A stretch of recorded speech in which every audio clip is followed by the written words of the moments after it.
அந்த நெய்யை ஊற்றி விளக்கேற்றும் பொழுதுதான் அங்கே தெய்வீக சாநித்தியம் என்பது வரும். எலக்ட்ரிக்கல் லைட்ஸ் அப்படிங்கிறது நிச்சயமாக ஒரு பேட்டரியிலே ஒளிரக்கூடிய விளக்கு என்பது தெய்வீக சாநியத்தை ஈர்த்து தராது அப்படிங்கிற ஒரு விஷயங்கிறது இருக்கு.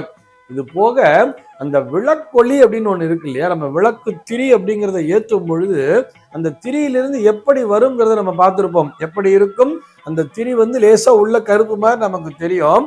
அந்த கீழ்ப்பகுதியானது இப்படி இருக்கும், அப்படியே மேல கொஞ்சம் நடுவுல பார்த்தோம்னா இப்படி அகண்டு இருக்கும், திரும்பி மேல போய் இப்படி ஏறும் தெரியுமா, மேல இப்படி ஏறுகிறது அல்லவா, இப்படி இருக்கிறது அந்த விளக்கினுடைய அந்த திரியினுடைய ஒளிங்கிறது. அதிலேதான் உலகமே அடங்கி இருக்கிறதுன்னு சொல்றது. எப்படி மூலதோ பிரம்ம ரூபாயா, அந்த மூலத்திலே அடிப்பகுதியானது இப்படி வருகிறது இல்லையா, அந்த இடத்திலே பிரம்மா இருக்கிறார். நடுவிலே பார்க்கும் பொழுது மத்தியதோ விஷ்ணு ரூபினேங்கிறார். நடுவில் பார்க்கும்போது நமக்கு கொஞ்சம் கருமையா தெரிகிறது அல்லவா, விஷ்ணுவினுடைய நிலைமை எப்படி கருப்பு கார்மேக வண்ணன்னு தானே சொல்றோம் கண்ணனையே நம்ம.